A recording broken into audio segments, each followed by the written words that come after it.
Estão conseguindo ver direitinho aí? Sim. Sim. Belezinha, aqui, ó. O parágrafo 14 começa com esse juízo, que diz, caso você esteja visualizando, né? O caso em que A é negada, B é afirmada e A é afirmada, está excluído. Isto é evidente, já que A não pode ser simultaneamente negada e afirmada. Pode-se também expressar o juízo em palavras do seguinte modo: se uma proposição A vale, então ela também vale no caso em que uma proposição qualquer B valha. Façamos A, por exemplo, significar a proposição de que a soma dos ângulos de um triângulo ABC é igual a dois ângulos retos. E façamos B significar a proposição de que o ângulo ABC é um ângulo reto. Deste modo, obtemos o juízo.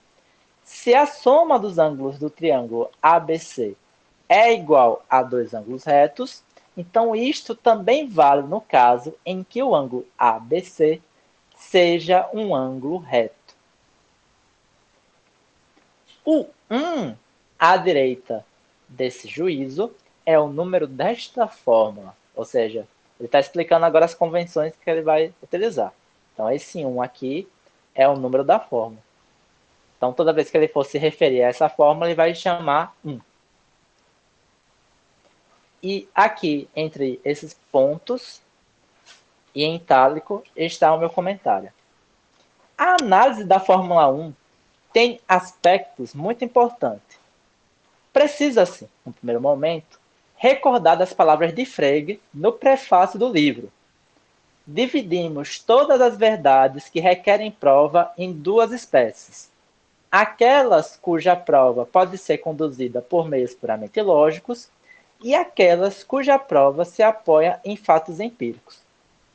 Assim sendo, a análise da Fórmula 1 se dá por meios puramente lógicos, ou seja, a prova de tal juízo é dado somente por meio da estrutura interna da proposição, que também está na mesma página da citação anterior. Ou ainda, em virtude somente dos significados atribuídos aos sinais, sendo, portanto, analítica em termos kantianos. Deu para entender isso que eu disse?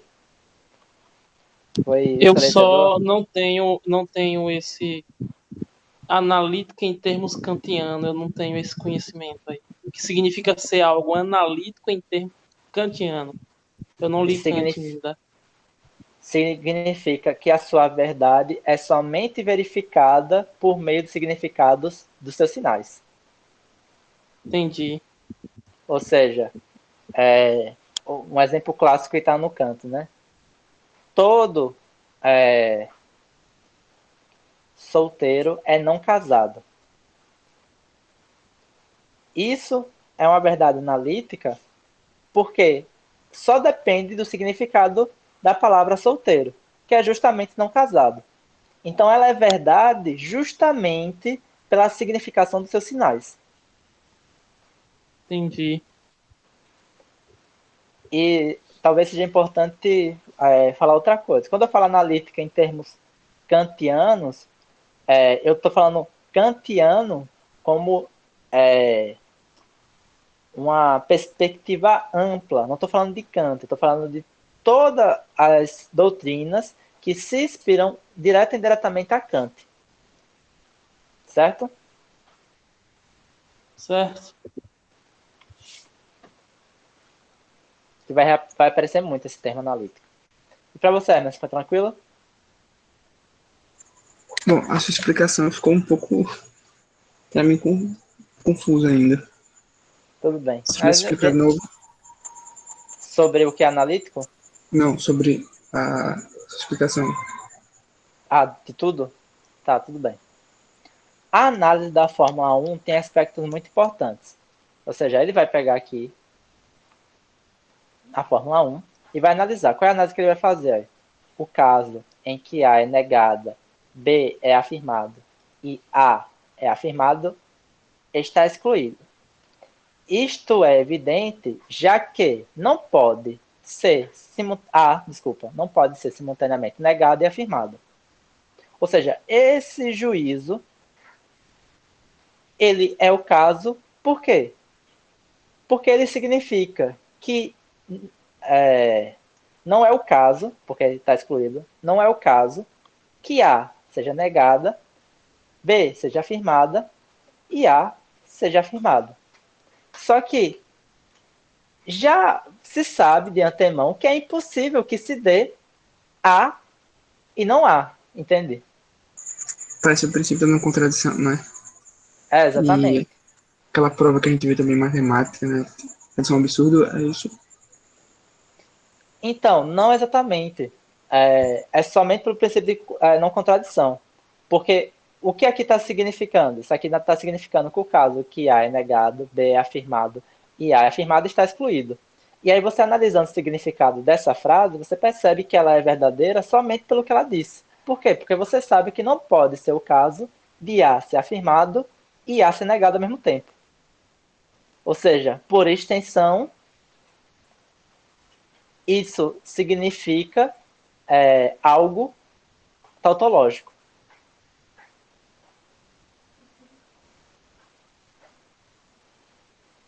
Tá meio confuso ainda, né?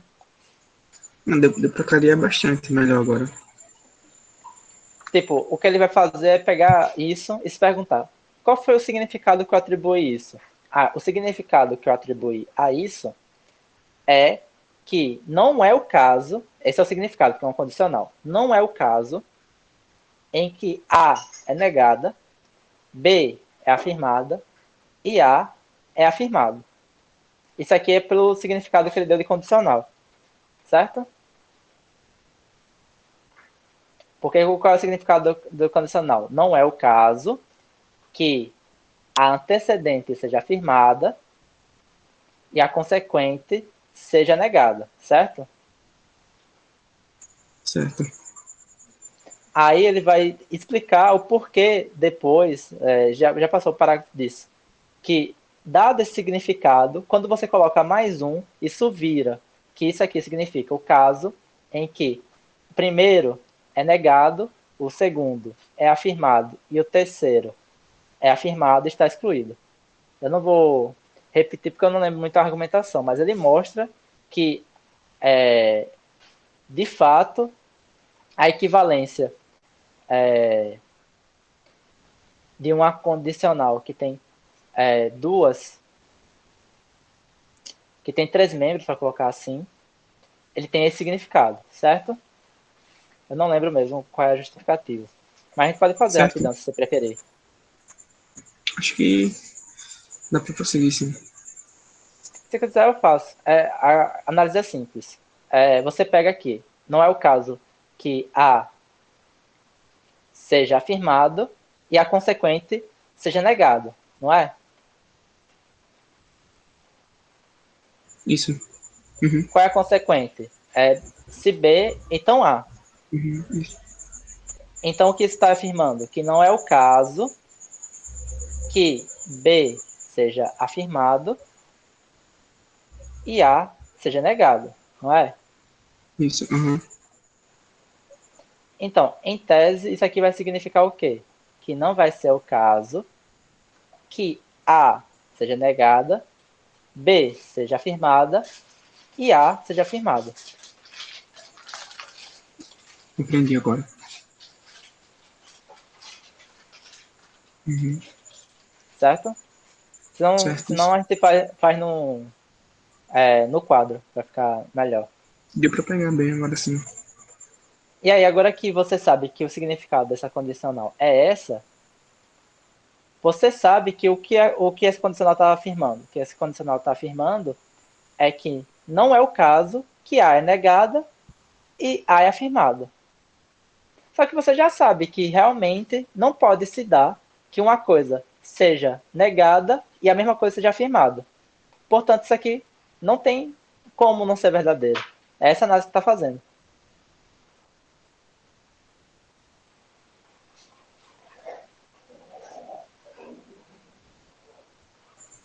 Sim. Agora deu pra pegar, realmente.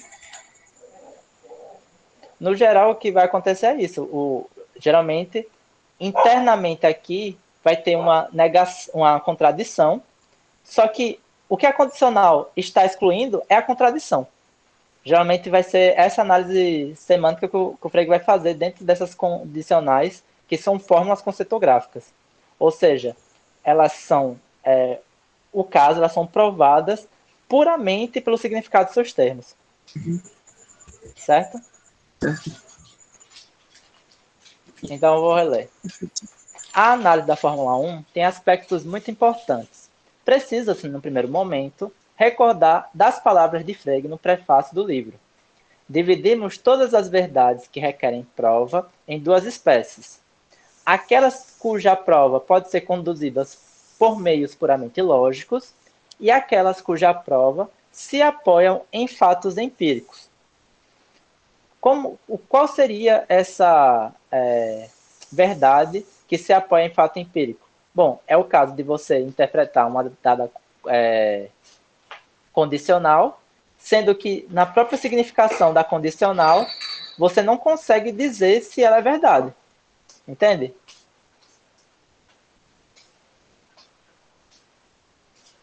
Sim. O que vai definir o que vai ser verdade? Vai ser o teste empírico. Uhum. Nesse caso, não precisa do teste empírico. Somente pelo significado dos sinais, você já consegue determinar que não tem possibilidade disso aqui ser falso. Sim. Uhum. Mas eu acho que vai ficar um pouquinho mais claro depois, talvez. Assim sendo, a análise da Fórmula 1 se dá por meios puramente lógicos. Ou seja, a prova de tal juízo é dada somente por meio da estrutura interna da proposição considerada. Ou ainda, em virtude somente dos significados atribuídos aos sinais, sendo, portanto, analítica em termos kantianos. E aqui agora continua o texto, que vai ser o ápice, né, do Mind Blow.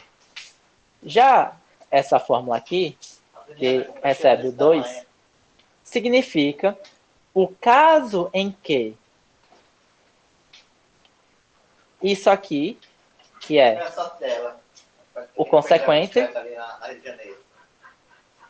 é negada, e isso aqui, que é o antecedente, é afirmada, não ocorre. Mas isso aqui significa a circunstância em que se exclui o caso em que A é negada, B é afirmada e C é afirmada. Conforme o quê? Conforme a fórmula número 1 que ele disse. Ele disse o significado disso na fórmula número 1, lembra? Sim, uhum, agora. Exato. Só que em vez de ser A nas duas extremidades, aqui é um C em uma extremidade e A em outra. Um A, sim. Mas percebe que, pelo significado do sinal, isso quer dizer que C é afirmada, B é afirmada e A é negada? Uhum. Beleza.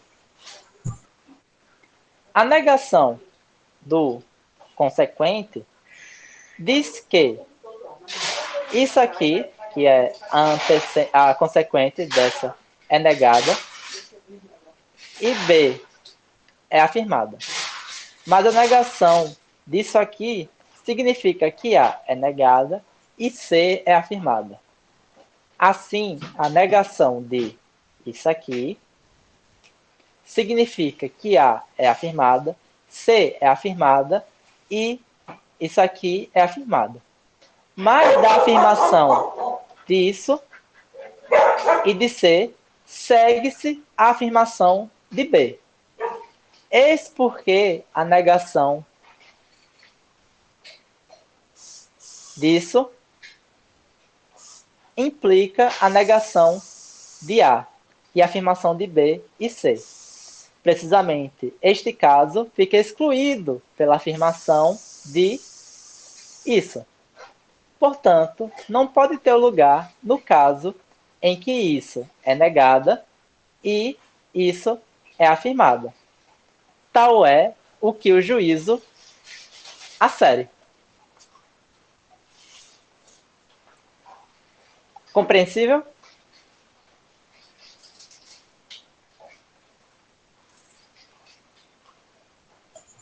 Aham. Eu, particularmente, gosto de fazer o seguinte exercício. Gosto de olhar para a expressão toda e tentar ler o diagrama, na verdade. Então, o diagrama Depois de todo é... passar por, depois de passar por todo esse processo, ler ele inteiro. Então, o diagrama todo é esse. Posso tentar? Pode. Tá. Esse primeiro ramo que vem, o mais de baixo, esse de baixo para cima, CBA, é o antecedente, não é isso? Sim.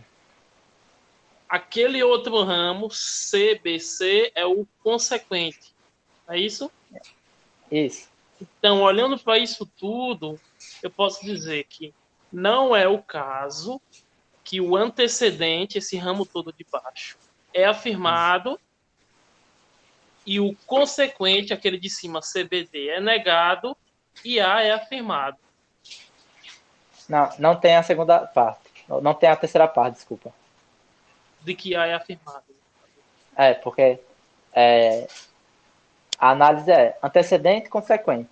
Aquela primeira fórmula é porque ele já explicou de maneira simplificada antes. Mas a análise de uma condicional é antecedente e consequente. Aí você vai para dentro do antecedente, para dentro do consequente, desmembra de novo. Quem é antecedente, quem é consequente?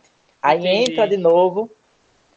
A condicional ele só tem dois componentes, antecedente e Pelo que você consequente. está me dizendo, eu analisando essa antecedente aí, eu posso entrar dentro dessa própria antecedente e ela vai ter uma antecedente e uma consequente dentro dela mesma. Exato. Pronto, perfeito, já entendi. Aí, no caso, vai ser C e BA. E aí, você, dentro de BA, aqui, você vai entrar de novo, vai ter antecedente e consequente. E aqui, a mesma coisa vale para cima. Se você analisar isso aqui, antecedente e a antecedente é esses dois e a consequente é esses dois. Entrando nisso aqui, você vai ter antecedente e vai ter consequente. Entrando nisso aqui, você vai ter antecedente e vai ter consequente. E cada um deles agora vai ficar bagunça. Porque o significado da condicional envolve negação de uma, afirmação de outra e conjunção.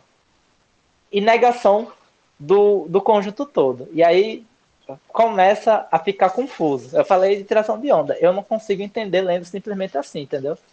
Aí por isso que eu fiz aquele diagrama que eu coloquei aqui embaixo. Posso mostrar? Pode? A conjunção que você fala é do tipo ou. Não, a conjunção é I. O perdão, eu confundi, porque conjunção por disjunção. Tranquilo. O argumento apresentado neste parágrafo para a fórmula é complexo de seguir somente por meio da leitura do texto e construção do raciocínio através da imaginação. No entanto, pode-se criar um diagrama explicitando o procedimento de prova da Fórmula 2. Frege fornece notação o suficiente para que se possa, ou para que possa-se, notacionar seu raciocínio de prova. Usa-se para tal objetivo os sinais conceitográficos de negação, condicionalidade e conjunção. Este último, Frege indicou como alternativa de sinal a condicionalidade na página 32. O diagrama de notação conceitográfica é essa aqui, ó. Espero que dê para ver direito. Então, Cabuloso, velho. Aquilo que ele falou aquilo que ele falou semanticamente, se você fosse escrever, foi isso que ele fez. Ou seja, vamos pegar aqui, eu vou traduzir cada uma das etapas nesse diagrama e vamos ver se era isso que ele falou mesmo, beleza? Ok. Sim. Deixa eu só dar um... Tá dando pra ver tudo? Ou você querem que eu dê um zoom mais hard? Bom, como eu tô pelo notebook, dá pra ver tudo, assim. Pequeno, mas dá. Dá pra ver que isso aqui É, tem dá um pra A, ver. um C, um B, um C, um A, um B e um C aqui? É importante vocês verem essas coisas. Tá bem juntinho aqui pra mim, essa parte aí. É a única parte que tá um em cima do outro, bem grudado. Se você quiser Tá. dar um pequeno zoom e ir movimentando a tela de acordo que você avança no diagrama, fica bom também. Isso. Que aí você já vai por partes mesmo, então. Uhum. Certo, tá conseguindo visualizar agora bacana? Sim. Vamos lá. O que essa condicional significa? Essa condicional, ou seja, se... Eu não vou nem colocar em se então, porque é tanto se então aqui, porque aqui é puramente condicional. Não tem nada além de condicional aqui. Isso aqui, o que... Aí o Freire fala, o que isso significa? Isso significa que não é o caso, esse aqui é o sinal de negação de Frege, lembra? A barra junto com um tracinho de negação. Não é o caso que a parte que é antecedente Antecedente, é afirmado e a consequente. consequente é negada. Tá vendo a negação aqui? Ó? Uhum, E isso aqui indica uma conjunção. Então, isso aqui não quer dizer que não é o caso que a afirmação que a antecedente seja afirmada e a consequente seja negada. É exatamente isso que isso aqui significa, certo? sim. Pronto. A título de simplificação de regra sintática, eu preferi, nesse nó do esquema, desmembrar a proposição em duas partes, para poder tratá-la internamente, beleza?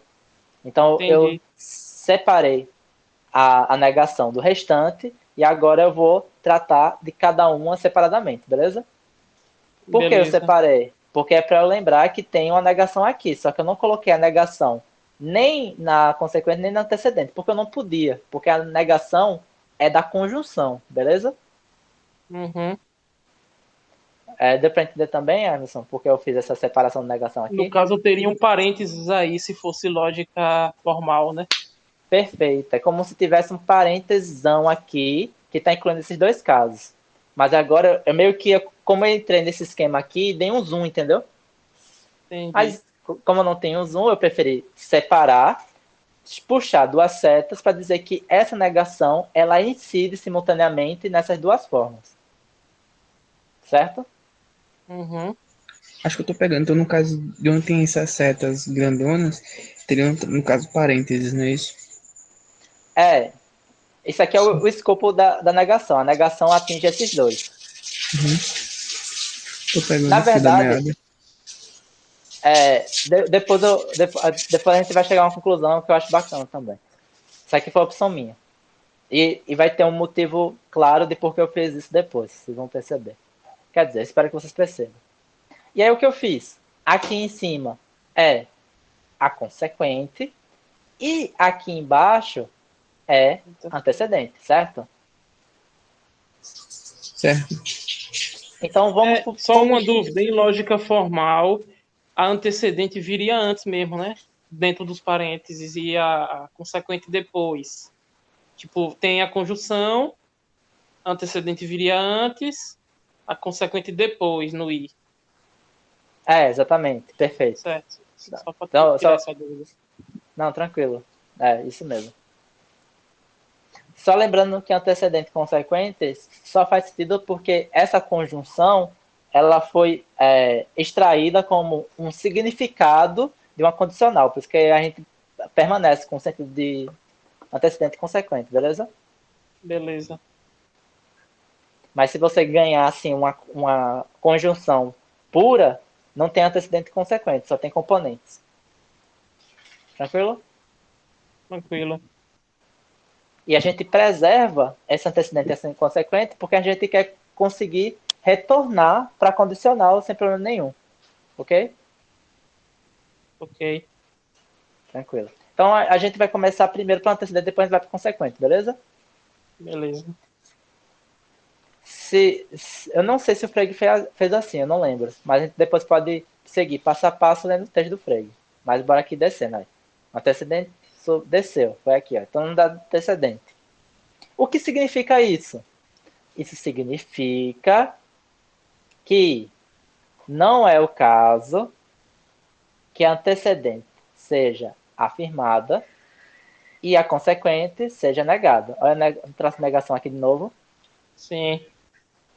Mesma regra que eu segui lá em cima para separar a negação das duas proposições.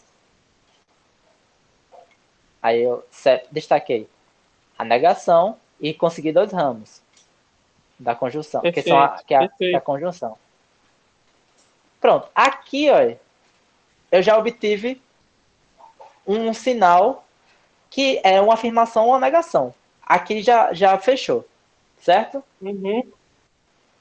Mas ainda tem uma seta porque eu vou fazer com que todas as letras da análise coincidam na mesma linha, para ficar mais fácil de ver, beleza?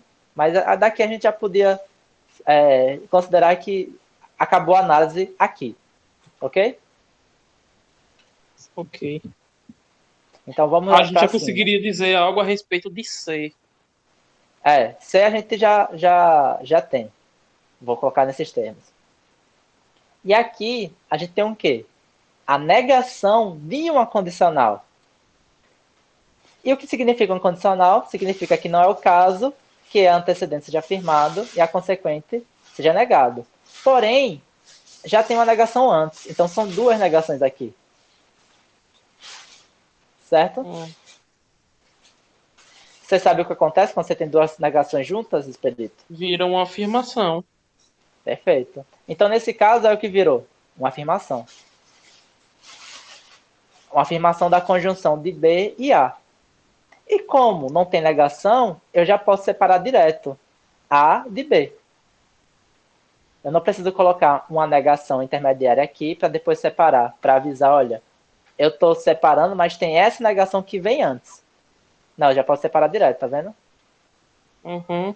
A é negado, então. A é negado, B é afirmado, C é afirmado. Perfeito.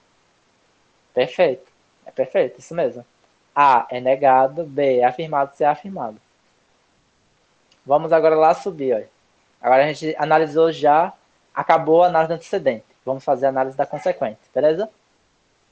Ok. Então, o consequente aqui tem uma negação, porque ele conseguiu essa negação a partir dessa significação. Então, o que significa? Significa que não é o caso que não é o caso em que a consequente a antecedente é afirmada e a consequente negada. Novamente, 2 negações, o que faz? Afirmo. Afirma, exatamente. E aí a gente chega nessa fórmula. Essa fórmula é só uma conjunção da antecedente com a consequente. Não tem negação antes. Então eu posso já separar. A consequente tá, a antecedente está embaixo, desculpa, que é aqui, que é essa condicional aqui, se B, ou se C, então B. A gente não dá continuidade, a gente fecha. Essa linha tracejada, ela é importante diferenciar da linha contínua. Aqui a gente já fecha aqui e a gente volta para cima, beleza? Uhum. Depois eu explico a linha pontilhada. Então aqui, ó, a consequente separou da antecedente, então a consequente está aqui, beleza? E o que significa isso aqui? Significa que não é o caso, que C seja afirmada e A seja negada. Tranquilo? Só que o que significa? Significa a afirmação de C é afirmado e A é negado. Certo? E Uhum. qual é o próximo passo? Separar A de C. Então, desculpa, separar não A de C. Então aqui está não A e aqui está C. E aqui vem a parte importante, que é essa seta pontilhada. Eu tenho em um nó esse aqui e tenho em outra folha isso aqui. E eu posso juntar as duas a partir de um procedimento que eu dei o nome de Schlussart, que quer dizer modo de inferência em alemão, mas que é simplesmente os modos pôneis, para concluir, que aqui é um modo de inferência já, que é uma inferência dentro desse esquema de separação. Posso concluir B. Se C, então B, né? Exatamente. Se C, então B. Tenho C, logo tenho B. Então eu preciso desse, que está indicando com a setinha pontilhada, e desse para fazer um modo de inferência, e essa perninha que eu coloquei é justamente para indicar, para deduzir B. É o que Então esse Mortari aqui, chama de argumento, né? exato, isso aqui é um argumento. Perfeito. Esses que estão na extremidade da linha pontilhada são as premissas, e o que está na extremidade dessa seta contínua, que tem essa barrinha aqui que eu acho que dá para ver, não sei se dá, é a conclusão. Certo?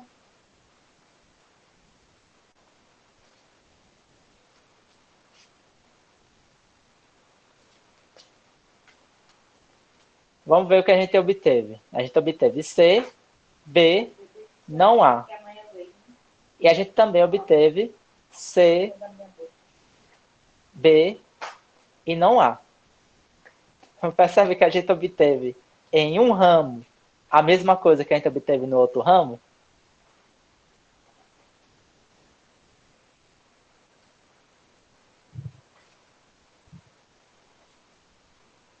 Mostrando assim os dois ramos. Agora eu acho que pode separar um pouco, já que fez uma análise, só para a gente ver os dois ramos.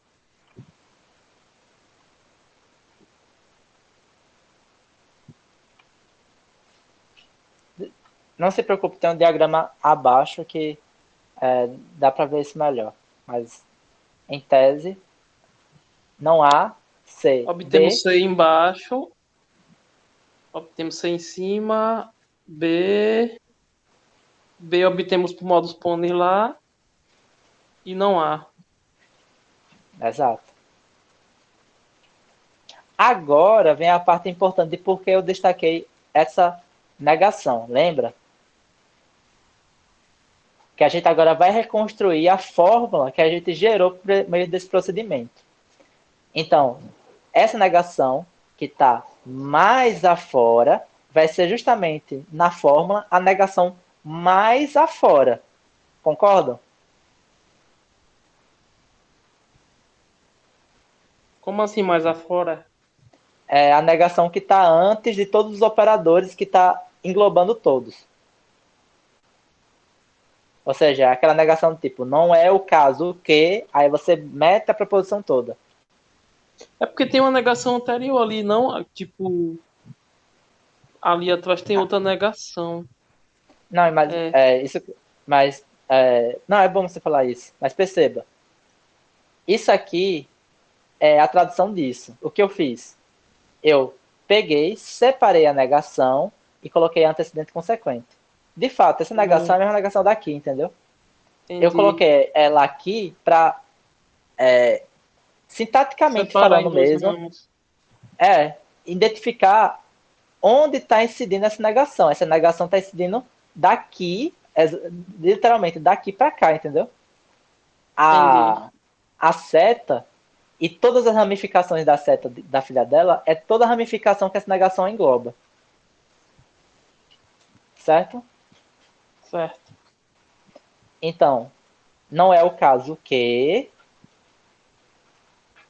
não seja o caso, aqui é a segunda negação que apareça,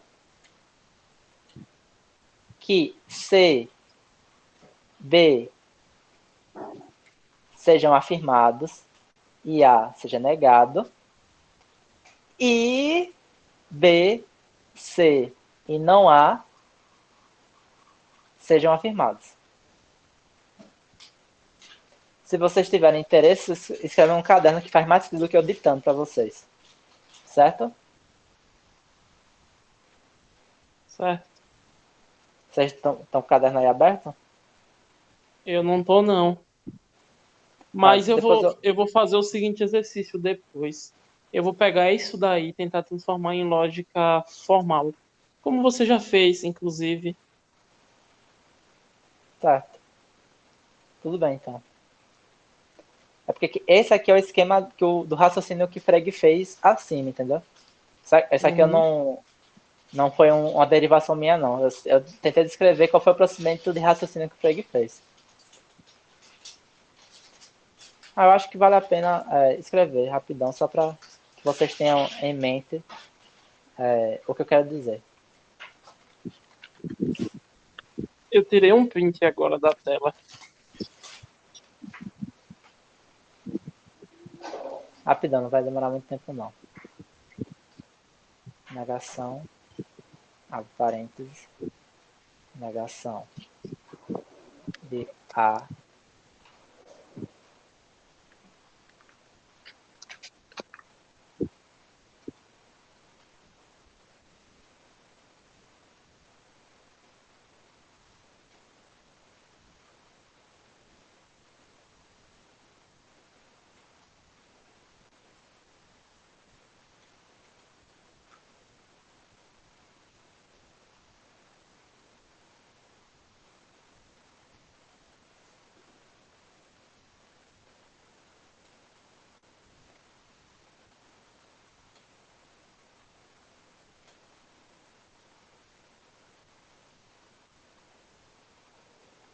Pronto, deixa eu apresentar a tela toda.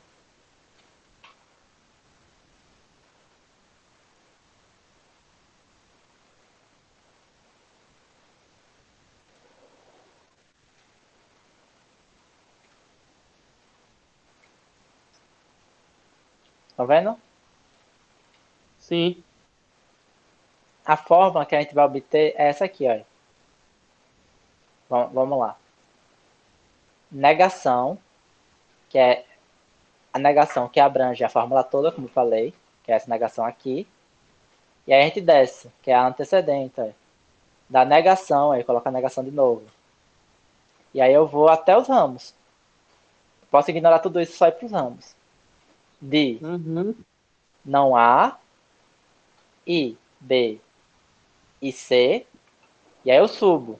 Porque essa negação é a negação de uma conjunção. Então eu coloco uma conjunção. Uhum. E agora coloco a ramificação da consequente. Que é não A. Eu só organizei para ficar idêntico. Não B e C. O que aqui está dizendo? O que aqui está dizendo é que não pode se dar que não seja o caso, ou seja, que eu vou chamar isso aqui tudo para simplificar minha vida, desculpa, viu? Vou chamar isso aqui de Asterisco. A. Triângulo. Vou chamar de A maiúsculo. Chama de asterisco, porque já tem A, pô. Mas é A maiúscula, diferente. É. Ok.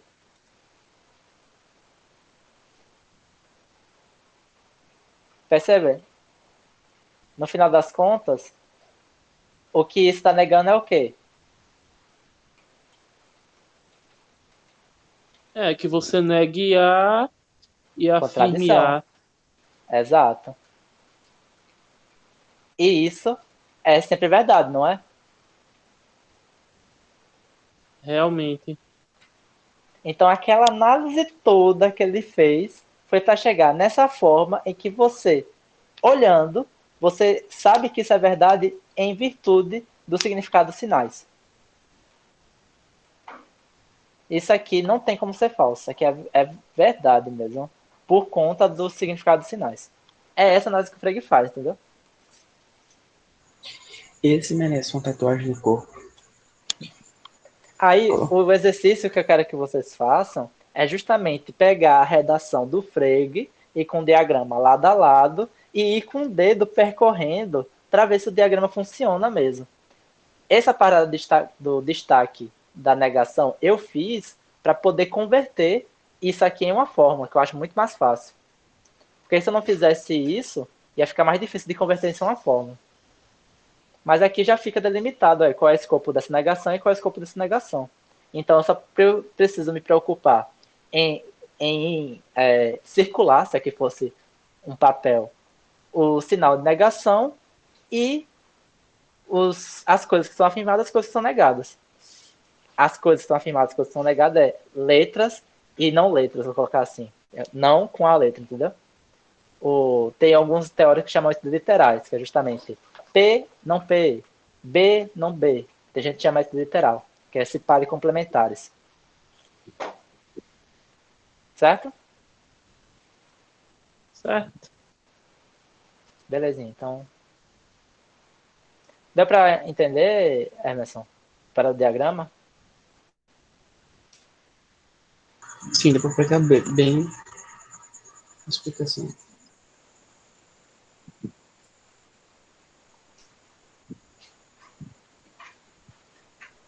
Só voltar a apresentação. Tem mais algumas coisas O interessantes. exercício que eu vou tentar fazer também é reproduzir o diagrama todo a partir do geral. Sem olhar. Vou pegar o geral e vou tentar reproduzi-lo. Sim. Esse diagrama é uma conversão minha. Você pode fazer outros. Não é necessário que seja esse. Eu fiz esse baseado em algumas coisas que eu estava já lendo. Que eu vou citar no meu comentário. Dá dando para ver o texto? Sim. Sim. Pode-se falar que, no diagrama, existem dois procedimentos: interpretação semântica e desmembramento sintático. A interpretação semântica é justamente o procedimento que permite a substituição de sinais, de modo que, no final do processo, tudo que reste seja uma conjunção de afirmações e ou negações que, de fato, verifique, caso seja uma sentença lógica, que o conteúdo é um fato em virtude dos próprios significados sinais, ou, caso seja uma sentença empírica, indique as condições para a acessão a um conteúdo judicável. Enquanto o desmembramento sintático somente separa os sinais para que se interprete semanticamente. Então, dentro desse esquema que eu fiz, eu separei dois procedimentos. Interpretação semântica é quando eu falo bem assim, isso aqui significa que, isso aqui. Desmembramento sintático é quando eu pego, dado isso, eu separo o sinal de negação dos seus constituintes, da antecedente da consequente. Isso é uma separação sintática. Eu não troquei o significado, eu só peguei algo que estava junto e separei em três, que é o que está aqui acontecendo. Então, o sintático ele diz respeito à estrutura e o semântico à interpretação desses sinais. Exato. Então, isso aqui que eu fiz, nessa parte aqui, de pegar essa negação, puxar para baixo antecedente e puxar para cima o consequente, é um desmembramento sintático, não é interpretação semântica. Quando eu pego esse consequente e falo, isso significa que tal coisa, aqui já interpretação Só para ver se eu semântica. entendi bem.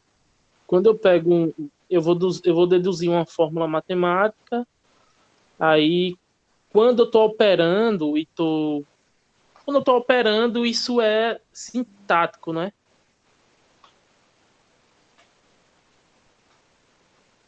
Quando eu estou fazendo, sei lá, substituições nas expressões para chegar em uma outra expressão, Eu diria separando o termo. Eu diria quando você faz comutação, você faz comutação, você está fazendo uma operação sintática. Quando você pega a fórmula e altera a forma dela a partir do seu significado, você está fazendo uma interpretação semântica. Certo? Dentro desse esquema fictício que eu criei aqui, para criar uma analogia. Não estou dizendo que isso é procedente dentro da matemática, entendeu? Mas, por exemplo, pronto. Tem regras Simplifica tal fração. Tem uma fração, eu vou simplificar, eu sei que simplificando a outra fração é equivalente à anterior. Eu só simplifiquei. Então, isso é uma operação que diz respeito à sintaxe. Seria. Exatamente. Por quê? Porque na simplificação você vai indicar os signos que são o mesmo e riscar, né? É só isso que você faz. Não é? Na Isso. simplificação? Beleza, Sim. isso seria sintático. Jogo, troca de sinal, também é sintático. Que é o jogo de colocar de um lado para o outro. Comutação, ou seja, troca de termo no lugar, também é sintático. Agora, o que é semântico? Colocar em evidência um termo. Também sintático. Perfeito, perfeito, Quer, perfeito. quer dizer, é sintático se esse número que você está colocando em evidência já está aparecendo. Isso seria sintático, entendeu? Mas se você precisa fazer uma interpretação de dizer, olha, 2, na verdade, é 1 mais 1, para poder fazer a manipulação depois sintática, o que você fez foi a interpretação semântica para depois fazer uma interpretação sintática. Ou Entendi. uma operação sintática. Não é muito bem puro uma coisa ou outra. Às vezes a gente intercala os dois. Por exemplo, aparece uma fórmula que é 2 mais 3 igual a 5. Você pode pegar o 2 e dizer, olha, eu sei que 2 significa 1 mais 1. E você substitui 1 mais 1 por 2. Isso não foi sintático, foi semântico. Certo? Aí você tem Certo. agora 1 mais 3 e você troca esse 1 de lugar com 3. Aí fica 3 mais 1 mais 1. Agora foi sintático. Certo? Certo. Então, dentro da minha regra que eu estabeleci aqui, dessa passagem para cá é semântico. Essa passagem daqui para cá, que desmembrou em 3, é sintático. Isso aqui eu chamo de desmembramento sintático. Certo? Por que desmembramento sintático? Porque todos os sinais que estão separados aqui já estão aqui. Ó. Eu não substituí algo por completamente diferente a partir de uma interpretação. Eu simplesmente separei. Certo? Certo. Isso aqui é interpretação semântica. Porque negação, negação, se afirmação é semântico, não sintático. Aí, desmembramento sintático aqui. Só para deixar claro. Desmembramento sintático. Isso aqui está junto e eu simplesmente separei. Interpretação semântica. Interpretação semântica. Desmembramento sintático. É assim, eu julguei que o meu procedimento tem essas duas etapas. Isso aí é um julgamento acerca do meu procedimento, não acerca do que Frege fez, entendeu? Só para explicar a coisa que eu criei aqui. Beleza? Ok. Beleza. Aí eu continuo. Por exemplo, o sinal de condicional tem a interpretação semântica de ser uma negação de uma conjunção, sendo que um de seus constituintes é afirmado e o outro negado. Após isso, desmembramos sintaticamente a negação e cada um dos constituintes da conjunção da forma indicada pelo diagrama, para que a interpretação semântica possa ser feita em cada conteúdo que constituía o juízo original. E esse processo continua até chegar no final do diagrama, só tendo afirmações e negações. Perceba que tem um passo que não segue esse esquema descrito anteriormente, que é o caso das Schlussart. Frege não fornece um nome para um único método de inferência que ele explicita no sistema. Sabe-se que esse método é conhecido historicamente como modus ponens. No entanto, não se utilizou esse termo por Frege para o Frege não se utilizou esse termo para se referir a tal coisa. Por isso, optou-se por usar a expressão genérica original que ele utiliza para se referir a tal, que é uma palavra alemã que significa, literalmente, modo de inferência. No caso da Schlussart, a extremidade oposta da seta tracejada só indica as premissas utilizadas para obter a conclusão indicada pela extremidade da seta contínua. Certo? Isso eu expliquei lá quando a gente estava fazendo, beleza? A aplicação do modus ponens entre duas ramificações do ramen, que uma é um condicional e outra é um dos componentes. Tranquilo?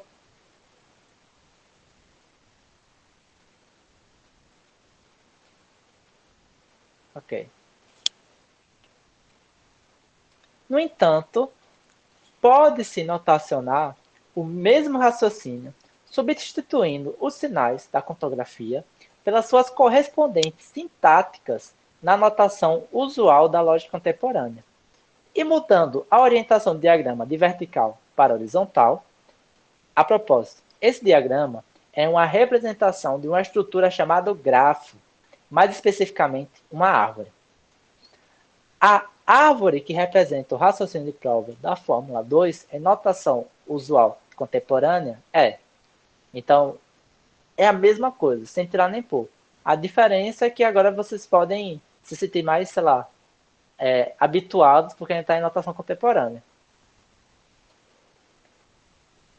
Ou seja, tem aqui a condicional, que você interpreta como uma negação de uma conjunção, que a primeira é afirmada e a segunda é negada.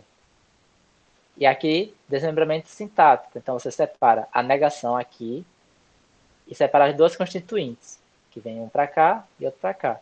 E assim por diante, chegando novamente aos mesmos pontos. C, B, não há. Aqui fecha, né? Não se conclui mais nada daqui. Aqui chega em não há e C. E a partir disso aqui e disso aqui, ou seja, nas extremidades da linha pontilhada são as premissas. A extremidade oposta são as premissas. E a extremidade da linha contínua é a conclusão. Então, dado C e dado C, então B, dado o modo de inferência, você conclui B.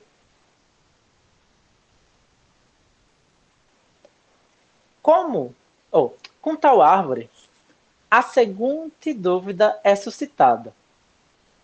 Em que medida isso pode-se considerar o raciocínio de Frege para a fórmula 2 não seria um ancestral de um tablô semântico ou até mesmo de uma árvore sintática? Não parece ter dúvidas que o raciocínio emprega alternadamente etapas sintáticas e semânticas para obter como folhas, que são as extremidades finais de uma árvore, conteúdos afirmados ou negados, um conjunto de literais, conforme a terminologia de Ben-Aren, 2012. Mas isso seria um empecilho para enxergar tal raciocínio de tais nomes? Sabe-se também que as regras empregadas por Frege são distintas das regras do tablô semântico, conforme conhecemos. No entanto, tais regras são essenciais para identificar um método como tablô. Pode-se fazer a mesma questão a respeito da árvore sintática. Ou seja, aqui era o ponto que eu falei que pode dar um pouquinho de motivação acerca da leitura de textos teóricos, históricos. Porque a partir de uma problematização de uma passagem, a gente consegue chegar à seguinte questão, que a depender de como é desenvolvida, é praticamente uma tese de lógica, não é nem uma tese de comentário, que é o que é essencial ao tablô. Quando eu conversei com alguns colegas, eles acreditavam numa noção rígida de tablô, que tablô é aquilo que um autor definiu e pronto. Mas será que realmente a gente só pode ter tablô assim? Será que a gente não pode criar diversas maneiras de prova por diagrama de desmembramento de proposições?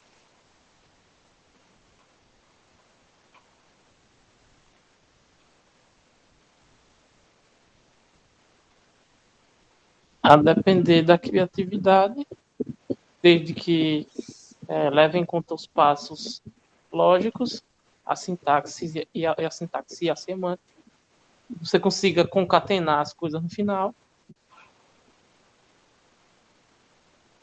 Sim, é possível.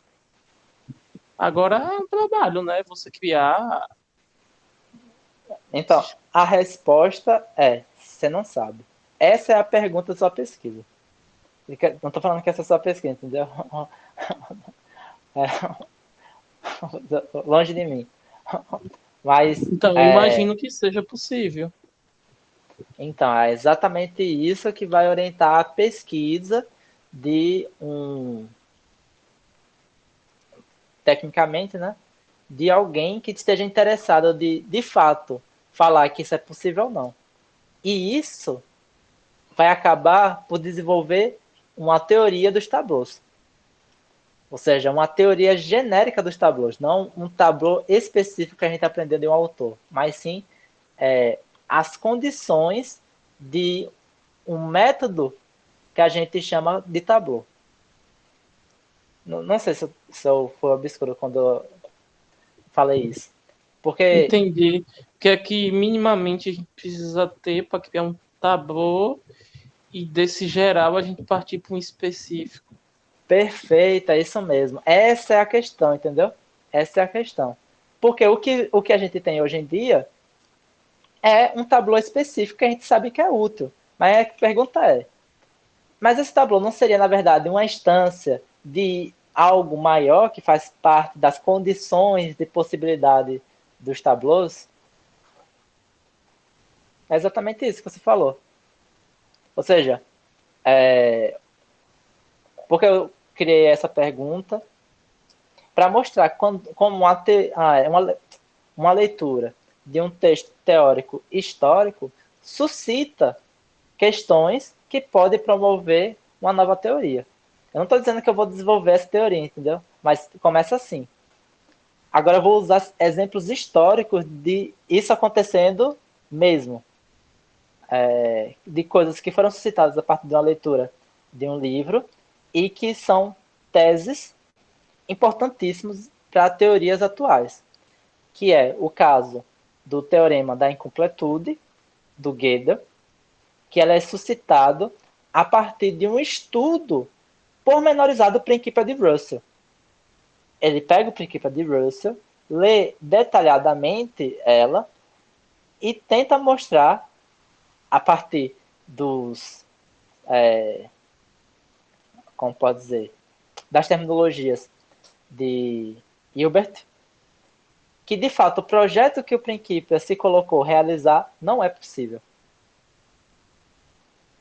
Justamente porque a pergunta é possível isso? Outra questão, a teoria da indicibilidade, que foi provada por Turing, foi suscitada por uma leitura do texto do Hilbert, lançado em 28. Ou seja, o cara leu o livro 50 anos depois, lá no livro tinha uma questão sobre a decibilidade da lógica, e o cara pegou essa questão e disse que não era possível. Então, eu estou mostrando como é a relação entre leituras de obras clássicas, geração da questão, que pode desembocar em uma teoria nova. Ou seja, dentro de uma leitura do Frege, dentro do pouco que eu sei da literatura vigente, eu estou colocando a questão, não estou dizendo que eu vou desenvolver, gente, estou mostrando como é que isso é gerado. Pode ser útil para vocês em algum ponto. Eu estou perguntando se o tabuleiro que a gente conhece não faz parte de algo mais amplo, que ainda não foi tratado devidamente. Ou seja, como o Espírito falou, se ele não é um caso específico, nenhuma teoria geral dos tablôs. Uma questão muito interessante.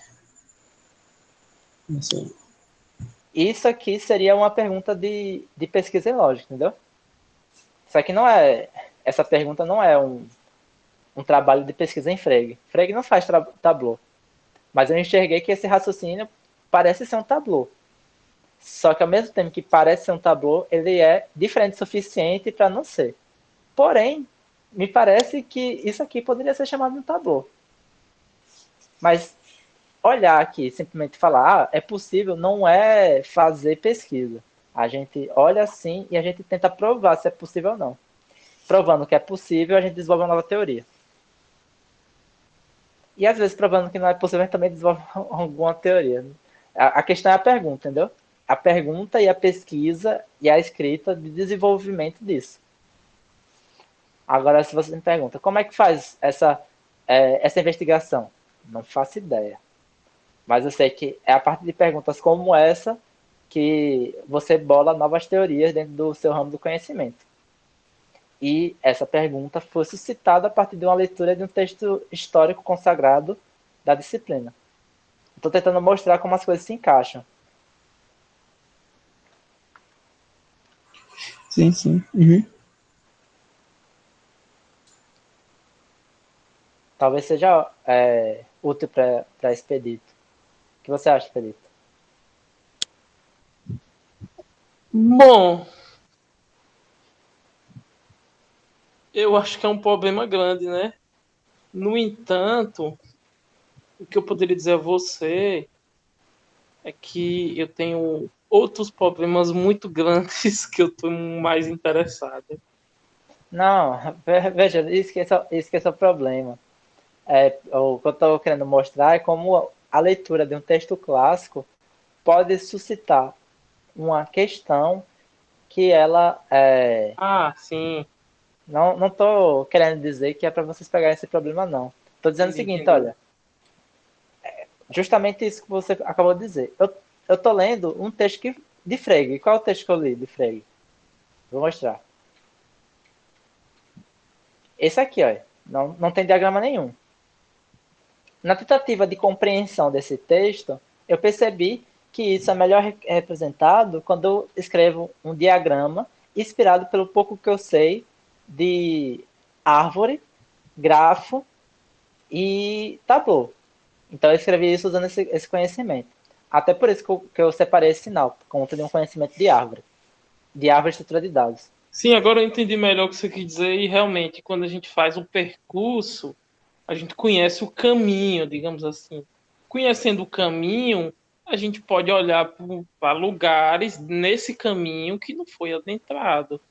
Exato, exato. A depender Nesse, da ambição, cada um resolve entrar ou não. exato, perfeito.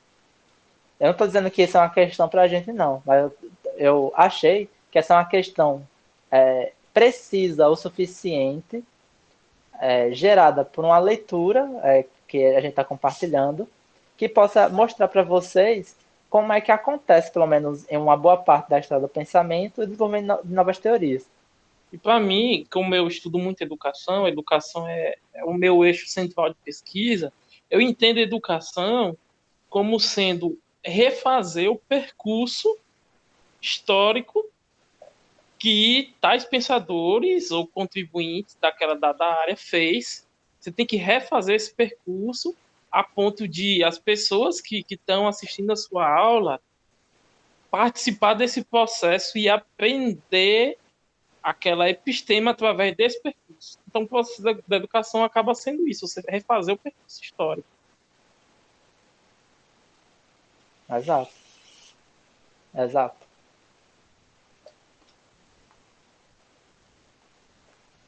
Eu vou continuar a leitura aqui, beleza? Okay? Por fim, deve-se dizer o que representa a árvore como um todo. Tal árvore, no fim das contas, representa a construção de uma fórmula em termos de negação e conjunção. Para gerar a fórmula, basta descer da raiz, ou seja, a extremidade inicial da árvore, para as folhas através dos ramos por meio de um determinado percurso, registrando os sinais obtidos pelo desmembramento sintático, que é aquilo que eu fiz verbalmente. Então você tem aqui, ó, você desce e, opa, achei o sinal de negação. Registro. Aí registro o C, porque o C é uma das extremidades. Subo. Aí eu vou para outro caminho. Desço, tranquilo. Cheguei em B. Registro B também. Volto. Encontro A. Registro A também. Subo.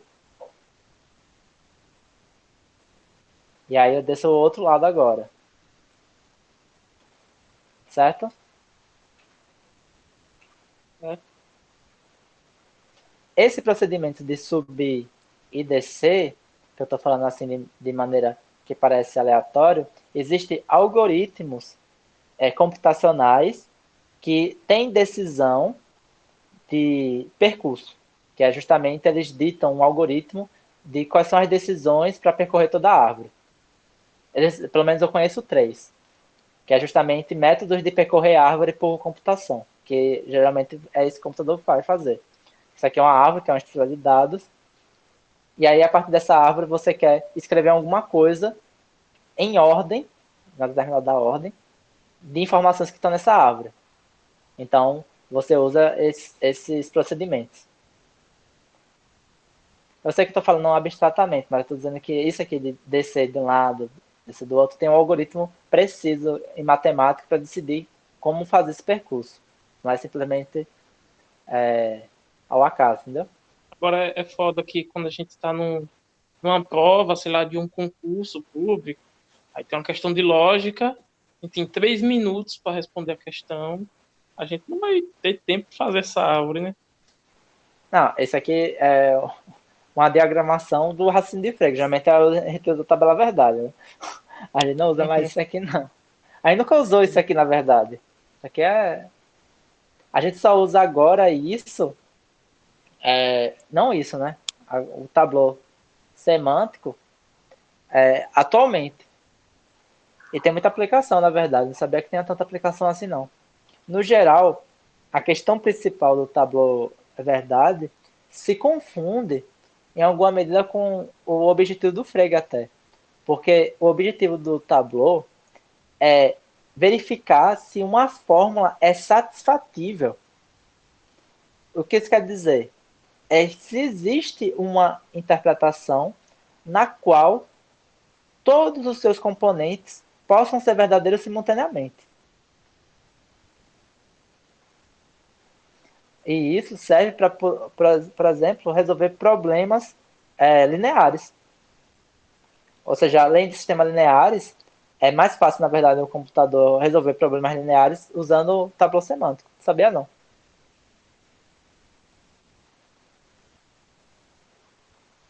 Se é que eu me faço entender quando eu falo problemas lineares, né?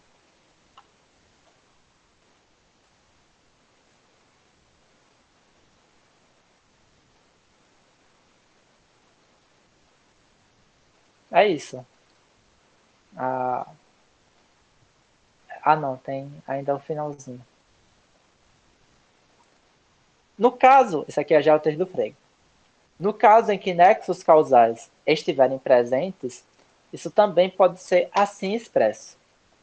Se uma proposição A for consequência necessária de duas proposições B e C, isto é, se isso aqui, e se uma delas, B, for a consequência necessária de outra C, então a proposição A é consequência necessária apenas da última proposição C. Olha só como é a interpretação em linguagem natural daquela proposição toda. Cadê? Deixa eu ver se... Caramba, pior que tá na outra página. Ô, bichinho. Tá bom. Deixa eu ver se tem alguma mais próxima. Pronto, essa daqui. Tá vendo aqui de cima? Sim. Tá vendo? Vamos reler olhando para aquela.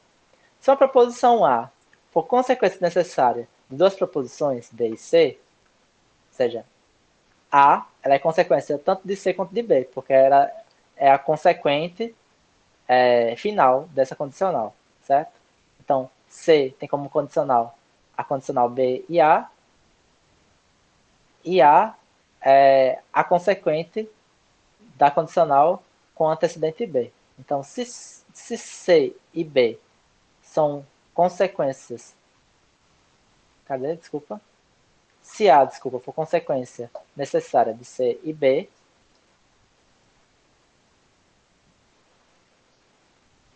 isto é, se isso aqui E se uma delas, B, for, por sua vez, consequência necessária de outra, C, então, essa aqui, ó, outra condicional. Se B for consequência de C, então A é consequência somente de C.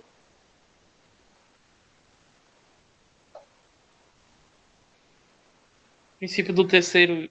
Não. Chega a ser o. Enfim. É, É porque você parece com... exclui um caminho, né? Tipo, pula um caminho. Exato.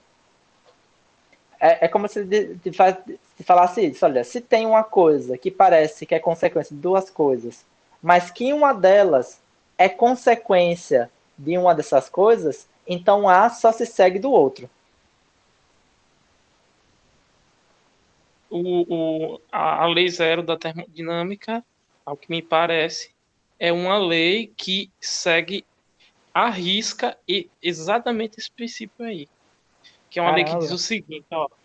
Se um corpo A, que está em contato com um corpo B, está em equilíbrio térmico, né? E a gente está no Brasil.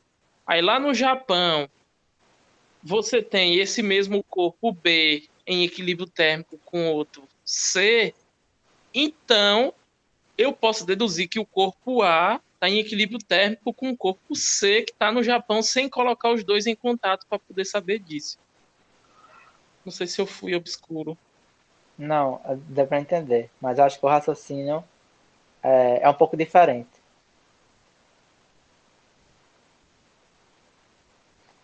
Porque o raciocínio desse, mas eu acho que no final das contas vai ser equivalente. Mas eu acho que o raciocínio é um pouquinho diferente, que é tipo, é dado que uma coisa é consequência de duas coisas, entendeu? Ah, Por sim. exemplo, dado que. É... Caramba, qual é um exemplo bom de física? Ah, deixa eu criar um exemplo fictício péssimo.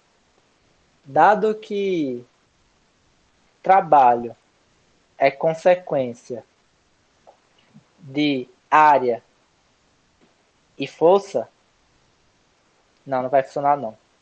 Porque a ideia é essa. Você vai ter. Tem uma coisa que é de consequência de duas coisas. Só que você pega essas duas coisas, você percebe que uma é consequência da outra. Então A não. Ela só decorre de uma delas, não das duas.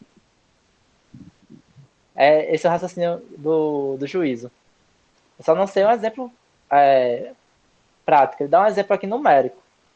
Pode servir para vocês, que é aqui, ó. Por exemplo, suponhamos que C signifique que na sequência numérica Z, cada termo sucessor seja maior do que o predecessor. B signifique que o termo M seja maior do que um termo L. A signifique que o termo N seja maior do que um termo L. Assim, obtemos o seguinte juízo.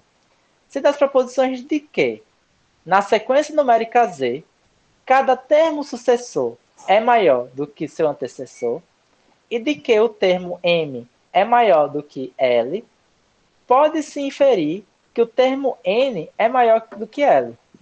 Se, da proposição de que na sequência numérica Z, cada termo sucessor é maior do que seu predecessor, segue que M é maior do que L.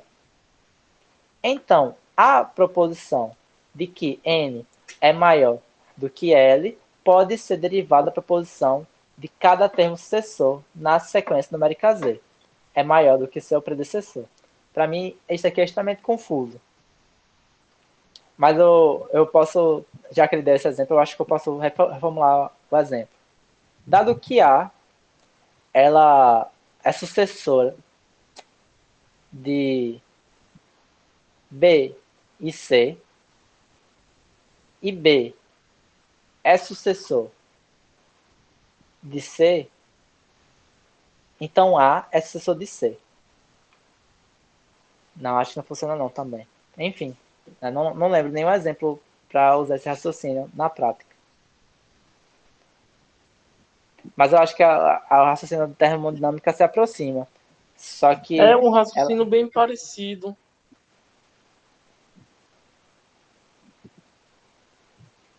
Porque eu mas pulo. Eu pulo uma etapa para concluir que A e C estão em equilíbrio térmico. Uhum. Você consegue pensar em algum exemplo, Emerson?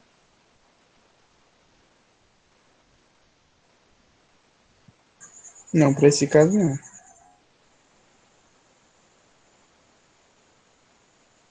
Vamos pensar. Eu vou ver aqui.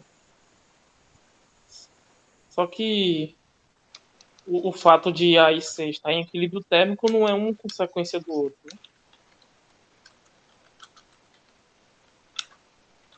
É um fato. Eu vou rolar um raciocínio forte aqui. Se para eu estar com fome, eu preciso Mas esse não fato é ter consequência de outros dois fatos. Peraí, comida. Alan, esse fato, o fato de A e C estar em equilíbrio térmico, é consequência de outros dois fatos. É consequência do fato de que A e B estão em equilíbrio térmico, B e C estão em equilíbrio térmico. Desses dois fatos, gera o fato de que A e C estão em equilíbrio. Deixa eu só formular aqui o meu e depois eu vou pro seu, beleza? Só para não perder o fim da meada. Se para eu estar com fome, eu preciso não ter comido e não ter tido dinheiro para comer. E se para não ter comido, eu preciso não ter tido dinheiro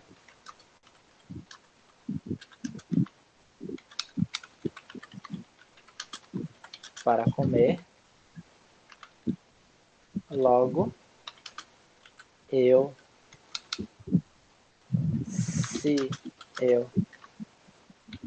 se eu não comi, foi porque eu estava sem dinheiro.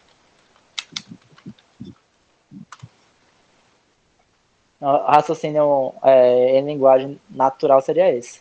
Se para eu estar com fome, eu preciso não ter comido e não ter tido dinheiro para comer, e se para não ter comido, eu preciso não ter tido dinheiro para comer, logo, se eu não comi, foi porque eu estava sem dinheiro.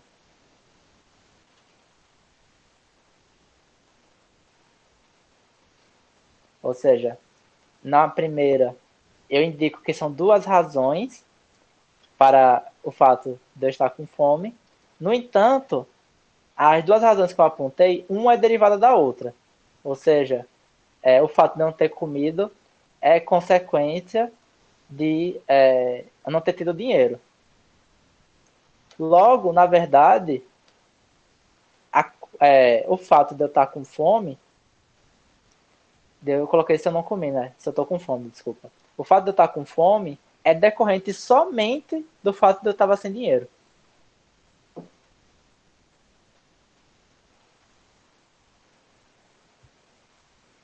Sim, sim, entendi. Agora, olhando para isso, a termodinâmica se aplica?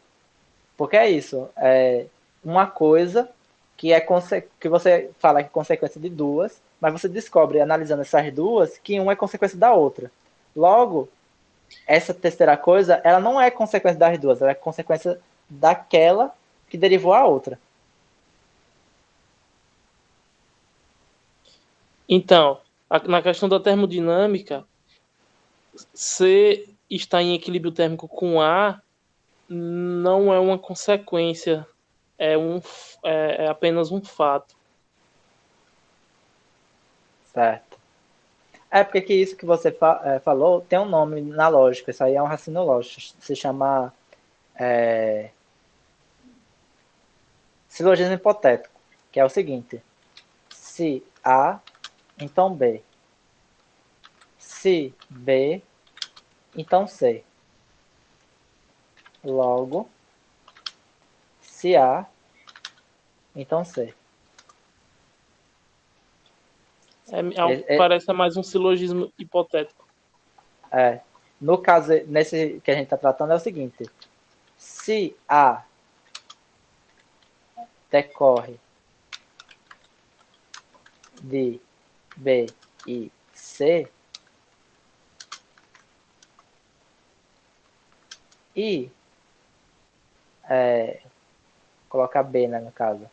B decorre de C, na verdade, A só decorre de C.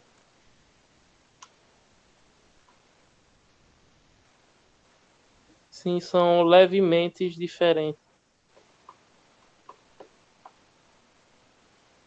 Sim. Mas são parentes. É que uma, ela elimina. Eu acho que essa regra é importante para um juízo científico, porque ela elimina hipótese. Porque você mostra, na verdade, que duas hipóteses estavam interrelacionadas entre elas, ou seja, que uma hipótese gera a outra, elas não são independentes. Então, na verdade, a sua conclusão não depende das duas hipóteses, depende de uma. É isso que o raciocínio está fazendo. Sim. Eu acho que a física faz muito isso. Por exemplo, tem coisas que a gente pensa que são várias hipóteses diferentes, quando na verdade era uma hipótese só o tempo todo, só que a gente acreditava que seriam hipóteses diferentes. Deixa eu ver um exemplo. Eu não consigo pensar não. Minha memória para física tá péssima.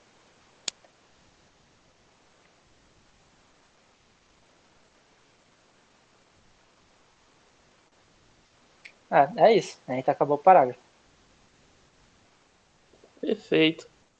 E aí, o que achou da reunião de hoje? Foi muito produtiva. O parágrafo seguinte, eu dei uma lida, eu não comentei nada, porque eu acho que ele é bem claro, porque ele vai fazer as demonstrações a partir do próximo parágrafo. Eu não achei nada pertinente para fazer um comentário desse nível que eu fiz agora. No máximo, uns apontamentozinhos de leve que eu posso fazer sem escrever no texto, talvez. Porque de fato ele vai falar tudo no próximo. E aí eu estava esperando que tivesse mais gente hoje, porque a gente poderia debater a partir de agora, de fato, distribuição de seminários.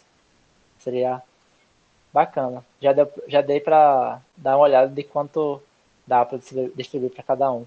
Acho que dá para distribuir para cada um.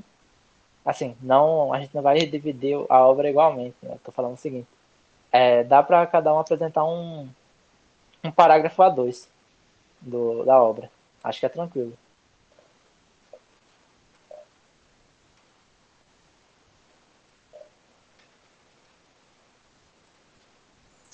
Acho que isso é na próxima reunião agora para discutir sobre isso, né? Sim, não tem problema nenhum.